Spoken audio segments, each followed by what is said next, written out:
হাদিস শরীফের মধ্যে আছে, বান্দা যখন জিনা করে বান্দার ভিতর থেকে ঈমান বাহির হয়ে যায়, আপনার বান্দার ভিতর থেকে ঈমান বাহির হয়ে লটকে থাকে। আবার যখন বান্দা জিনার কাছ থেকে ফারিগ হয় তখন তার ভিতরে ঈমান ঢুকে। এখন কত বড় খারাপ জিনিস জিনা। প্যারে হাজিরিন, আজকাল দেখা যায় অনেক দেশের মধ্যে দেখবেন হালাল পতিতালয় বার হয়েছে। পতিতালয় আবার হালাল হয় কেমনি বুঝি না। প্যারে হাজিরিন, মদের বোতলের মধ্যে যদি আপনি হালাল মদ লেখেন, হালাল হইব নাকি মদ? এই পতিতালয়, পতিতা জিনিসটাই হারাম। কিভাবে পতিতালয় হালাল হবে?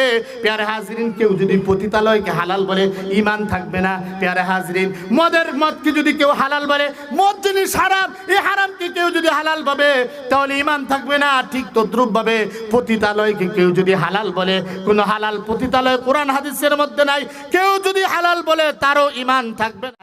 ফাইলুন শব্দ ব্যবহৃত, ফাইলুন শব্দ ওই দিকে ইঙ্গিত করে। এখানে আল্লাহ তাআলা যাকাত শব্দটা আত্মশুদ্ধির অর্থে ব্যবহৃত হয়েছে। ওয়াল্লাযীনা হুম লিযাকাতি ফাইলুন, অর্থাৎ যারা দুনিয়ার হায়াতে জিন্দেগির মধ্যে আত্মাটাকে পরিশুদ্ধ করবে তারা কিয়ামতের ময়দানে পরকালে আপনার সফলতা পাবে। অন্য আয়াতের মধ্যে আল্লাহ রাব্বুল আলামিন বলেন, কাদ আফলাহা মান তাযাক্কা, সফল মুমিন ওই মুমিন যে যে আত্মশুদ্ধি অর্জন করেছে। ও ভাই, দুনিয়ার মধ্যে আমার আপনার চিকিৎসা, আমার আপনার অসুখ হইলে, একটু আঘাত লাগলে ডাক্তারের কাছে যাই, ব্যান্ডেজ করাই।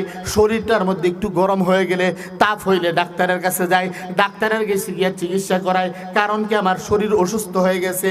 ও ভাই, আমার আপনার আত্মার মধ্যে যে অসুস্থতা আছে, এই অসুস্থতার জন্য তো কোনোদিন ডাক্তারের কাছে গেলাম না, এই অসুস্থতার জন্য কোনোদিন তো চিকিৎসা করাইলাম না। আমার আপনার আত্মা বেমারে ভরপুর, ওই আত্মার জন্য, পরিশুদ্ধির জন্য কোনোদিন কোনো ডাক্তারের কাছে যাই না।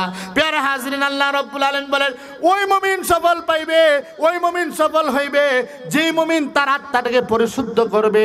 ওয়াল্লাযীনা হুম লিযাকাতি ফাইলুন ওয়াল্লাযীনা হুম লিফুরুজিহিম হাফিজুন। চতুর্থ নম্বর গুণ বলেন, যারা নিজেদের লজ্জাস্থানকে হেফাজত করবে। প্যারে হাজরিন, লজ্জাস্থানকে হেফাজত করতে হবে। দুইটা জায়গার মধ্যে লজ্জাস্থান ব্যবহার করা যাবে, একমাত্র হালাল স্ত্রী আর হালাল বাদীর পথা রহিত হয়ে গেছে। এই কারণে আপনার হালাল স্ত্রী ব্যতীত অন্য কোথাও লজ্জাস্থান ব্যবহার করা যাবে না। প্যারা হাজরিন, আল্লাহ রাব্বুল আলামিন বলেন, ফামান ইবতাগা ওয়ারা যালিকা ফাউলাইকা হুমুল আদুন। এই রাস্তা ব্যতীত, স্ত্রী ব্যতীত অন্য কোথাও যদি কোনো তার লজ্জাস্থানকে ব্যবহার করে জিনা করে, তাহলে আদুন অর্থ হচ্ছে সীমা লঙ্ঘনকারী, সে সীমা লঙ্ঘনকারী। প্যারা হাজরিন, হাদিস শরীফের মধ্যে আছে, বান্দা যখন জিনা করে বান্দার ভিতর থেকে ঈমান বাহির হয়ে যায়, আপনার বান্দার ভিতর থেকে ঈমান বাহির হয়ে লটকে থাকে। আবার যখন বান্দা জিনার কাছ থেকে ফারিগ হয় তখন তার ভিতরে ঈমান ঢুকে। এখন কত বড় খারাপ জিনিস জিনা। প্যারে হাজিরিন, আজকাল দেখা যায় অনেক দেশের মধ্যে দেখবেন হালাল পতিতালয় বার হয়েছে। পতিতালয় আবার হালাল হয় কেমনি বুঝি না। প্যারে হাজিরিন, মদের বোতলের মধ্যে যদি আপনি হালাল মদ লেখেন, হালাল হইব নাকি মদ? এই পতিতালয়, পতিতা জিনিসটাই হারাম। কিভাবে পতিতালয় হালাল হবে?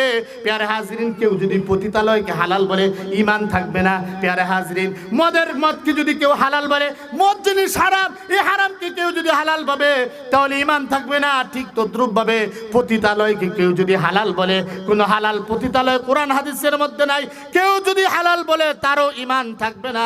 প্যারে হাজরিন, আর দুইটা গুণ আছে। যাকা আল্লাহ রাব্বুল আলামিন পরবর্তীতে বলেন, আপনার আমানতের হেফাজত করবে, ওয়াদা রক্ষা করবে। এরপরে আল্লাহ রাব্বুল আলামিন বলেন যে নামাজ